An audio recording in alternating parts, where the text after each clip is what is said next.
Allah Subhanahu wa ta'ala untuk menerima muzakarah kita pada subuh hari ini dan mencatatnya sebagai amal saleh kita semua. Amin ya rabbal alamin. Hadirin yang dimuliakan Allah, beberapa tahun yang lalu ada orang mengajukan pertanyaan kepada Majelis Tarjih Pimpinan Pusat Muhammadiyah. Pertanyaannya adalah, apakah ada doa sesudah selesai salat fardu, dan apakah berdoa itu dengan mengangkat tangan atau tidak mengangkat tangan? Ini dua pertanyaan yang beberapa tahun yang lalu diajukan. Hadirin yang dimuliakan Allah, apakah sesudah salat fardu ada doa?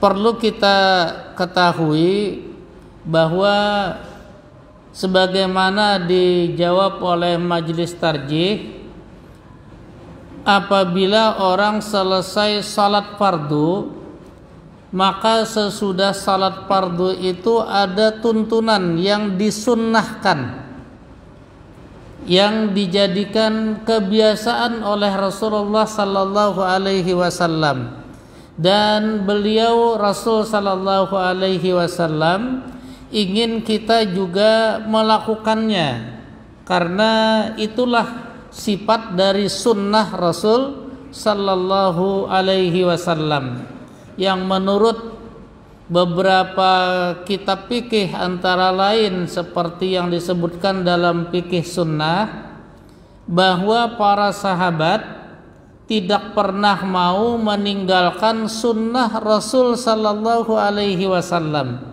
dan itu mereka lakukan karena Rasul menekankan agar sunnah-sunnah itu senantiasa dilakukan. Sebab apa yang disunnahkan Rasul, apa yang selalu secara rutin dilakukan oleh Rasul sallallahu alaihi wasallam, dipahami oleh para sahabat sebagai tuntunan dari Allah meskipun hukumnya tidak wajib. Karena itu di antara tuntunan yang diajarkan Rasul sesudah selesai salat fardu, kalau menurut bahasa kitab-kitab fikih, khususnya yang jadi rujukan Majelis Tarjih, adalah doa dan zikir. Jadi itu bahasa yang dipakai dalam kitab-kitab fikih, sekalipun Nabi sallallahu alaihi wasallam tidak ada menyebut bahasa doa dan zikir. Tetapi yang beliau tuntunkan dan beliau sunnahkan sesudah salat fardu itu isinya adalah doa dan zikir.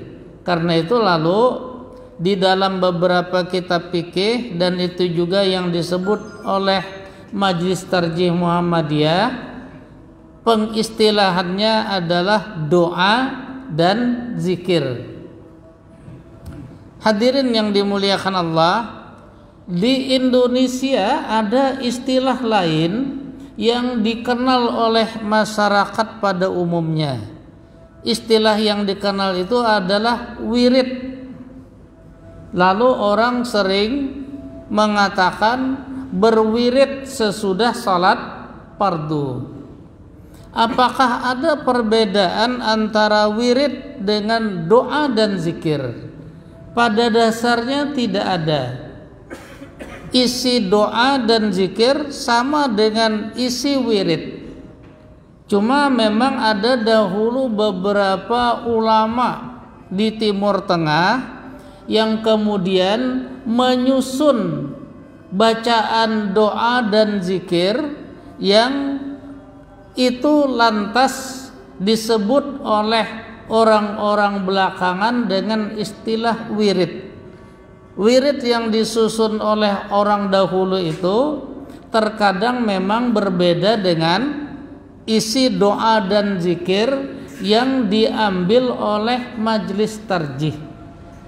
Bedanya adalah kalau doa dan zikir yang diambil oleh majlis tarjih itu hanya apa yang ada sumbernya dari hadis Rasul sallallahu alaihi wasallam. Seperti umpamanya doa dan zikir yang diambil oleh majlis tarjih sesudah mengucapkan salam selesai salat, maka doa dan zikir yang pertama, karena begitu hadisnya, adalah astaghfirullah 3 kali. Tapi hanya sampai astaghfirullah. Kalau wirid itu ada yang lebih dari itu. Ada yang astaghfirullahal azim alladzi la ilaha illa huwal hayyul qayyum wa atubu ilaih.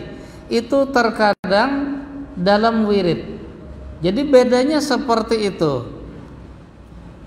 Kemudian sesudah astaghfirullah 3 kali sesuai dengan hadis yang disebutkan Aisyah dari riwayat Imam Muslim, Nabi kemudian membaca Allahumma antas salam wa minkas salam tabarakta zal jalali wal ikram. Itu urutan yang ada. Sesudah itu tidak ada lagi urutannya. Kalaupun dahulu sekitar tahun 2000-an Majlis Tarjih Pimpinan Wilayah Muhammadiyah Kalimantan Selatan ada menyusun tuntunan doa dan zikir sesudah salat fardu yang di situ diberi nomor. Tapi nomor itu bukan untuk menunjukkan urutan. Jadi yang ada urutannya yang betul-betul bersumber dari hadis yang sahih riwayat Muslim tadi, hanya yang pertama Nabi membaca astaghfirullah, dan itu bukan zikir. Astaghfirullah itu adalah doa, karena tidak ada zikir astaghfirullah. Yang ada itu namanya doa. Ya Allah, aku minta ampun kepadamu, itu doa. Lalu Allahumma antas salam, itu baru zikir. Jadi hanya itu urutan 1 dan 2. Kenapa jadi itu urutan 1 dan 2? Seperti yang pernah ulun sampaikan, menurut Aisyah yang diriwayatkan oleh Imam Muslim itu, Nabi dengan membaca doa dan zikir ini, beliau kemudian berpaling dari arah kiblat untuk menunjukkan salat fardu sudah selesai.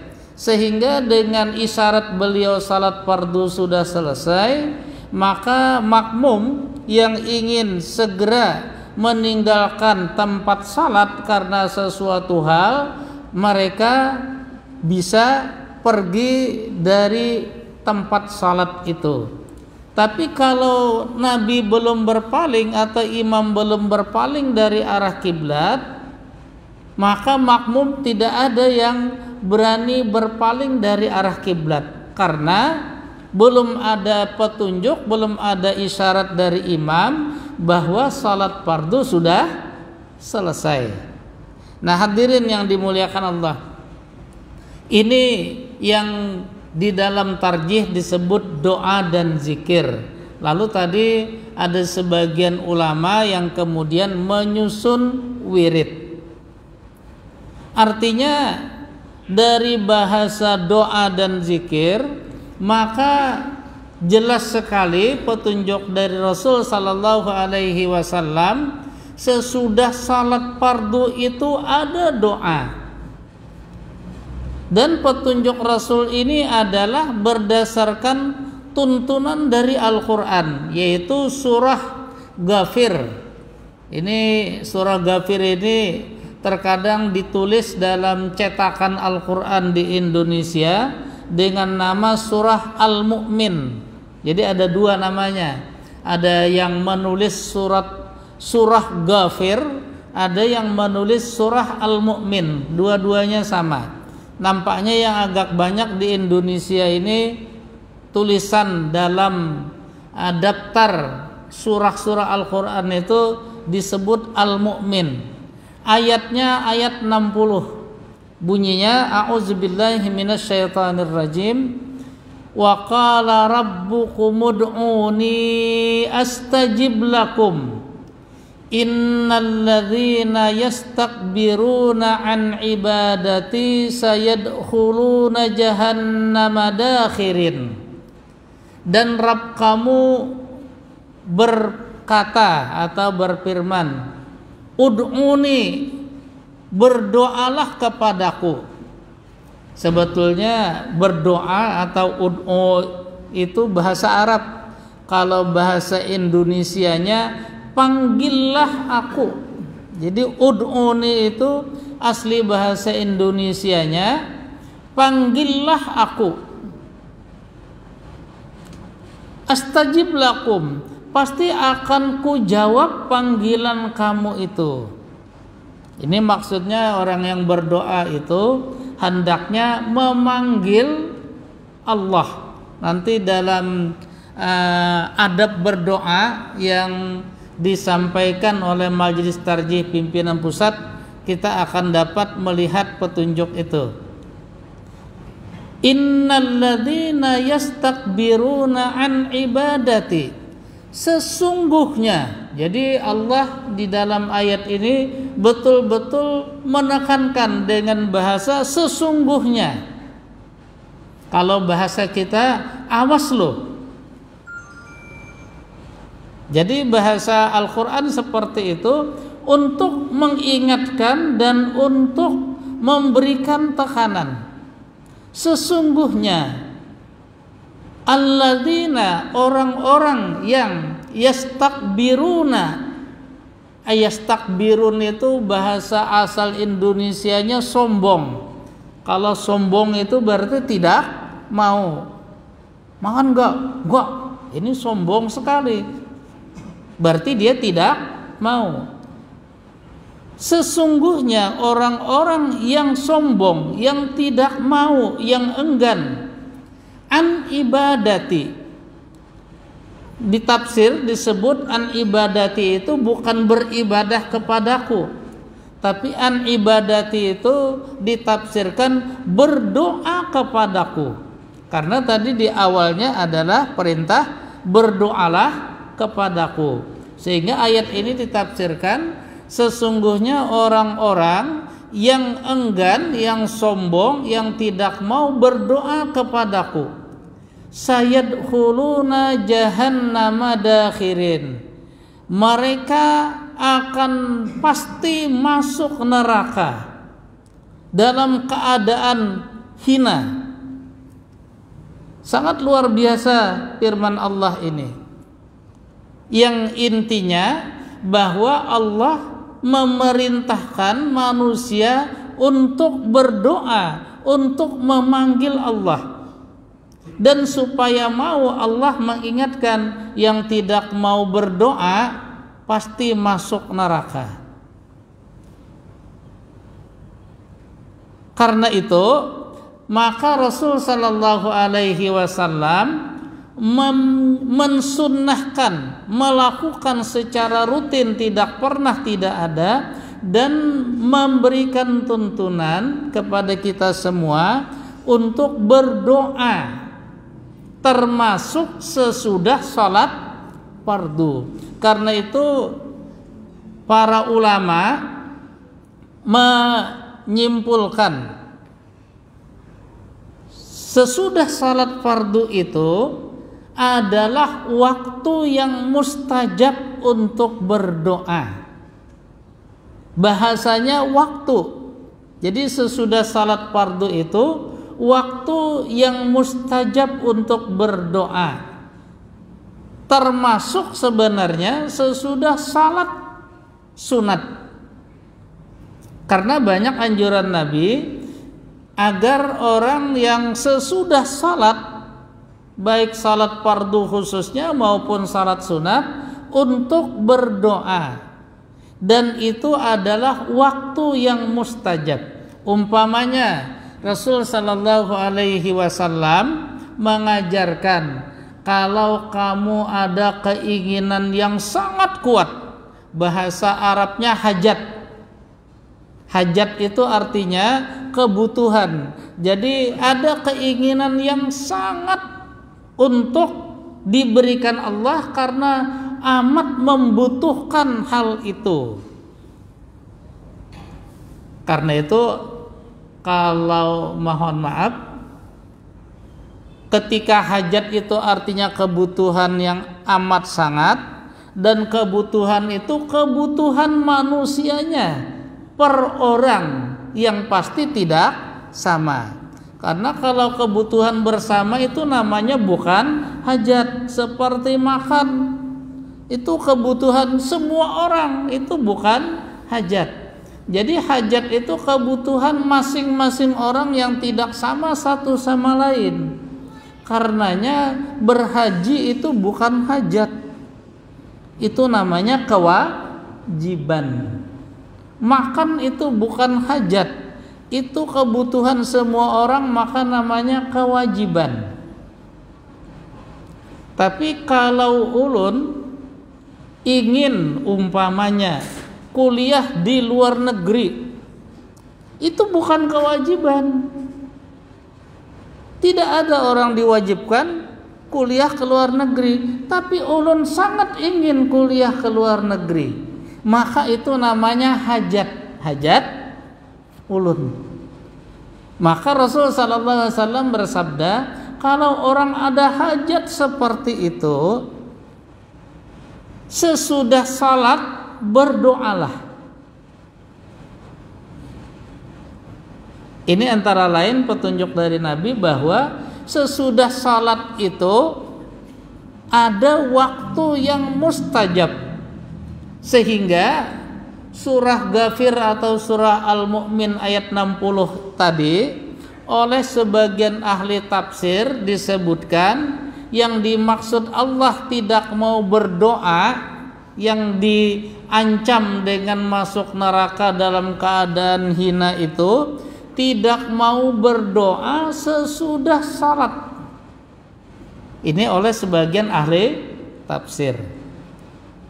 Nah, hadirin yang dimuliakan Allah, jadi ini namanya waktu yang diberikan Allah untuk berdoa. Maka bahasa fikihnya waktu yang mustajab.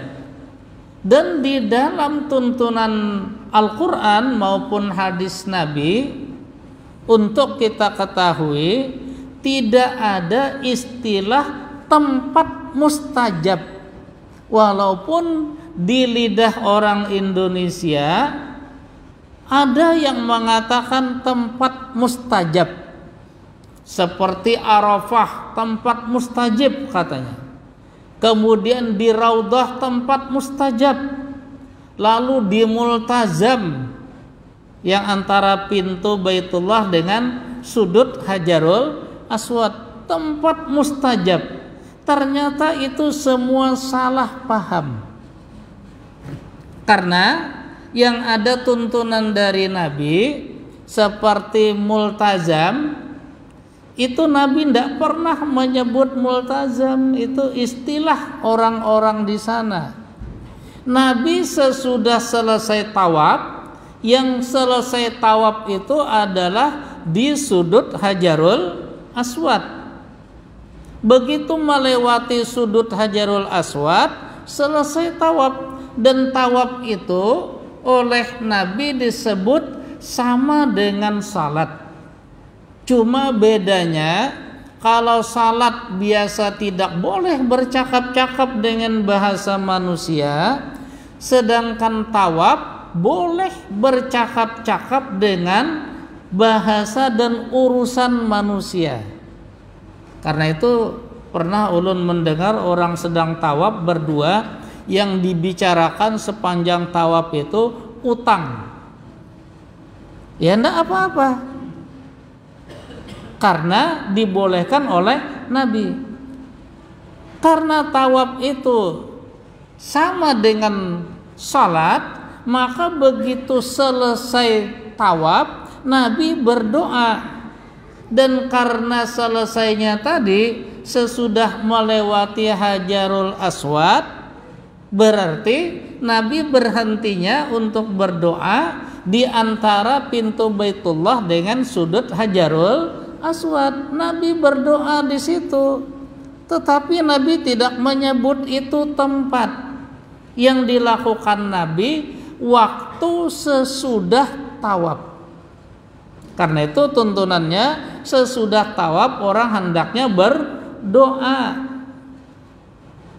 Arafah, sebenarnya namanya Arafah itu tempat.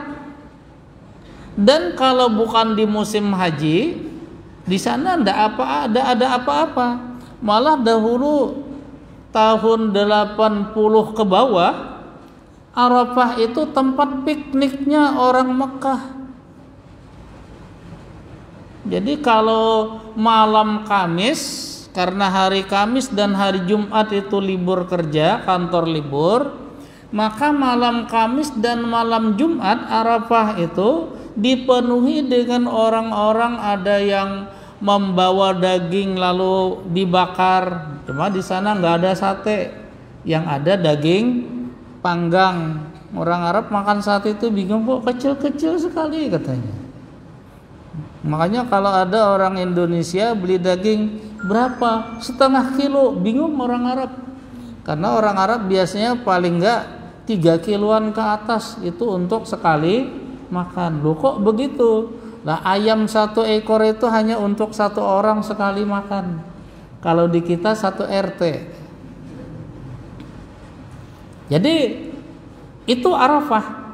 Ada yang membawa TV, karena dahulu masih rame kan video itu yang pakai alat.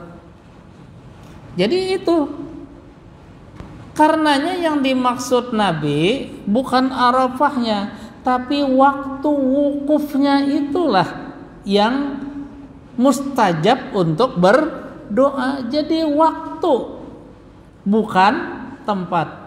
Karena wukufnya di Arafah, dan yang mustajab itu selama wukuf di Arafah, lalu orang salah paham dikira tempatnya yang mustajab, padahal tempatnya biasa-biasa saja. Yang disebut Nabi mustajab waktu wukufnya. Nah, sama dengan Raudhah. Kenapa jadi terkenal itu tempat mustajab? Karena hadis Nabi menyebutkan di antara mimbarku dengan dinding rumahku ini adalah raudhatun min riyadil jannah, kebun di antara kebun-kebun surga. Oh, ini kebun surga berarti di surga. Lalu ada yang memahami kalau di surga itu berarti tempat mustajab, padahal tidak ada petunjuknya. Sama dengan orang berdoa di Hijr Ismail, karena memahami lah ini kan dalam Baitullah, lalu pikirannya macam-macam. Ketika dalam Baitullah, wah ini tempat hebat, rumahnya Allah, berdoa saja di rumah Allah begitu. Padahal Masjid Al-Muhajirin ini juga rumahnya Allah. Jadi tidak ada tempat, yang ada waktu mustajab untuk berdoa. Dan yang paling mustajab menurut Nabi adalah di sepertiga terakhir malam. Nabi menyebut bahasa sepertiga itu supaya kita bisa menghitung bahwa waktu mustajab di akhir malam itu panjang. Karena sepertiga malam. Kalau malam itu seperti di Indonesia rata-ratanya sekitar 11 jam, berarti sepertiganya itu sepertiga dari 11 jam, ya hampir 3,5 jam. Dan menghitung akhir malam itu dari awal waktu subuh naik ke atas. Maka kalau subuhnya pukul 5, berarti sepertiga malam itu hitung saja. Pukul 5 itu dikurang 3,5 jam, berarti jam 1 30 itu sudah masuk sepertiga malam. Kalau di waktu sahur itu istimewa lagi. Itu adalah saat yang paling baik minta maaf kepada Allah. Bahasa Al-Qur'annya wal mustaghfirina bil ashar, dan yang meminta ampun kepada Allah di waktu sahur. Waktu sahur itu sekitar setengah jam sebelum waktu subuh, karena itulah waktu sahur.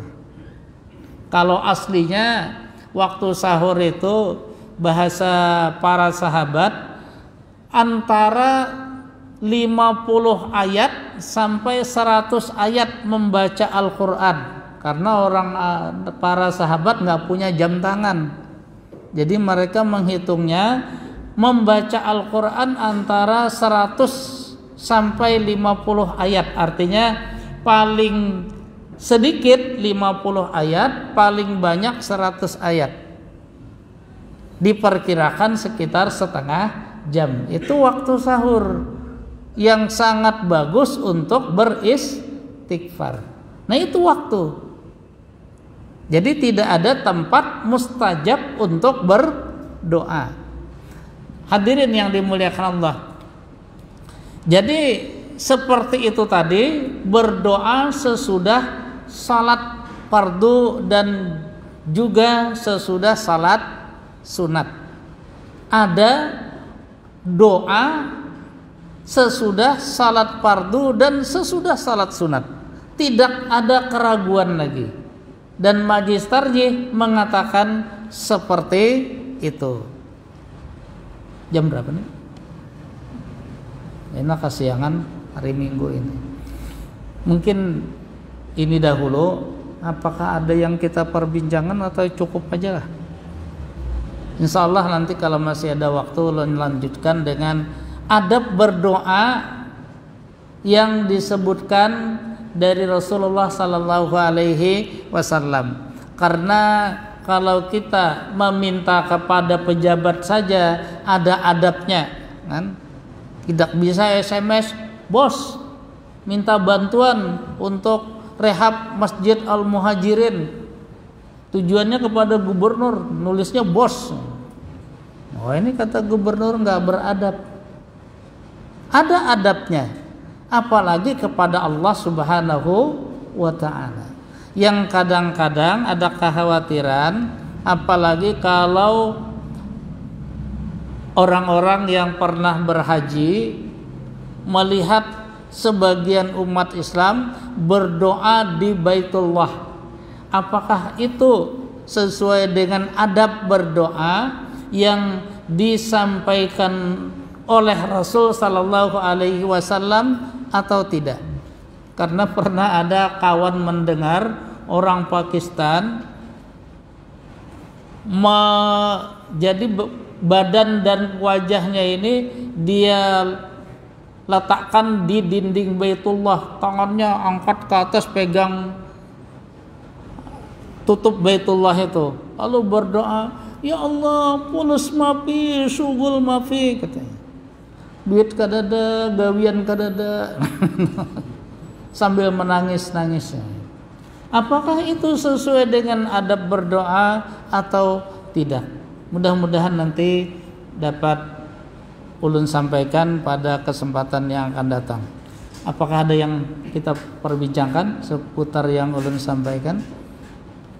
Kalau tidak ada, ulun, oh ya.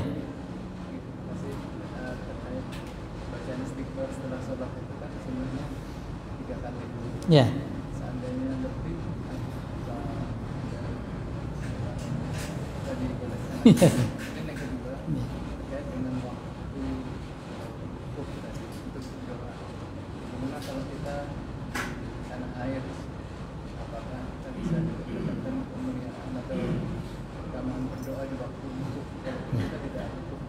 Iya.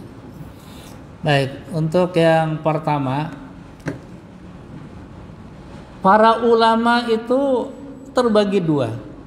Ada yang sangat ketat Kalau Nabi beristighfar sesudah salat fardu hanya 3 kali, sudahlah 3 kali saja. Kenapa? Karena alasan mereka, Nabi itu orang yang paling tahu ajaran Allah. Dan Nabi itu orang yang paling tidak berani melanggar ajaran Allah. Itu khasnya Nabi. Maka kalau Nabi mengucap 3 kali, berarti itulah ajaran Allah. Itulah sudah yang paling sempurna. Kurang tidak, lebih tidak. Ini pendapat sebagian ulama. Yang kedua, memahami tuntunan-tuntunan seperti itu dengan memakai bahasa. Kalau selama tidak ada larangan Nabi, berarti boleh tidak sesuai. Karena Nabi tidak ada mengatakan jangan lebih dari 3 ya, begitu. Berarti boleh lebih dari 3. Nah, ini 2 pendapat. Ulun tidak menghukumi mana yang mau diambil, apakah ikut yang pertama saja atau yang kedua, terserah. Jadi mau 3 saja atau mau lebih dari 3, terserah kepada pian-pian semua. Cuma istighfar di luar salat fardu itu juga tidak ada waktu yang ditentukan dan tidak ada jumlah yang ditentukan. Nabi hanya pernah bersabda, aku ini setiap hari lebih dari 70 kali beristighfar kepada Allah. Cuma itu aja. Jadi kalau kata para ulama, Nabi yang begitu saja lebih dari 70 kali, kira-kira kita ini berapa ya? Karena Nabi itu maksum, tidak pernah berbuat salah dan dosa. Beda dengan manusia, pasti banyak salah dan dosa. Kalau yang tidak berdosa saja lebih 70, berarti yang banyak dosa kira-kira ya menghitung sajalah. Begitu. Nah, itu untuk ucapan istighfar sesudah salat fardu. Nah, kemudian waktu mustajab wukuf. Karena bahasanya itu Nabi tidak menyebut apa-apa, cuma Nabi ketika wukuf meminta orang banyak berdoa persis seperti ketika tawaf. Nabi memberikan tuntunan agar banyak-banyak berdoa. Karena itu hanya ditujukan kepada yang wukuf dan kepada yang tawaf, maka yang tidak wukuf dan yang tidak tawaf dari apa adanya hadis ini tidak mendapatkan waktu yang sama. Tetapi orang tidak perlu untuk merasa dirugikan. Karena tadi Nabi menyebut yang paling mustajab itu waktunya 1/3 terakhir malam. Jadi kita tidak perlu merasa sakit hatinya manajer yang wukuf. Kesempatan berdoa setengah harian, karena kan dari zuhur sampai maghrib. Walaupun kenyataannya ketika wukuf mungkin banyak guring juga. Maka mengganti itu bagi yang tidak wukuf dan yang tidak tawaf, silahkan gunakan 1/3 terakhir malam. Yang kedua yang dianggap sangat bagus itu waktunya adalah untuk semua orang 1 jam terakhir sore Jumat. Bahasanya itu 1 jam terakhir sore Jumat. Jadi hitung aja, kalau maghribnya pukul 6.30, berarti mulai mustajabnya waktu itu pukul 5.30. Jadi tidak repot. Kemudian yang ketiga yang juga sangat-sangat dianjurkan Nabi, waktunya antara azan dengan iqamah. Nah itulah banyak waktu untuk semua orang. Jadi ketika khusus untuk yang wukuf dan untuk yang tawaf, ya sudahlah, itulah kelebihan mereka yang wukuf dan tawaf. Nah itu yang ulun tahu. Mungkin begitu. Intinya ya mari kita gunakan saja kesempatan-kesempatan Allah open house, karena bahasanya waktu mustajab itu Allah open house. Siapa saja boleh masuk gitu. Untuk kita memohon sebanyak-banyaknya kepada Allah Subhanahu wa taala. Dan ada satu doa Nabi yang disebutkan dalam riwayat Muslim sesudah salat fardu, yang itu khusus doanya. Doanya pendek saja, Rabbi naqqini adzabaka, Rabbi qini adzabaka yauma tub'atsu ibadaka. Ya Allah, selamatkan hamba dan hindarkan hamba dari siksamu pada hari engkau mengumpulkan hamba-hambamu, yaitu hari kiamat. Jadi ada satu doa yang Nabi betul-betul memohon kepada Allah, dan itu sesudah salat fardu, minta agar beliau diselamatkan Allah dari siksa hari kiamat. Maka doa ini sangat bagus untuk senantiasa kita rutinkan, paling tidak sesudah salat fardu. Ya Allah, sudah bahasa Indonesia saja, kalau mau bahasa Arabnya nanti ulun sharekan di pengurus Masjid Al-Muhajirin. Doanya itu bahasa Indonesianya, ya Allah selamatkan hamba dari siksamu pada hari kiamat nanti. Sudah begitu aja, karena terjemahannya seperti itu. Mungkin begitu.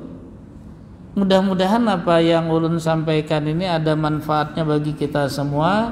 Salah dan khilaf mohon dimaafkan. Subhanakallahumma wa bihamdika asyhadu an la ilaha illa anta astaghfiruka wa atubu ilaik. Assalamualaikum warahmatullahi wabarakatuh.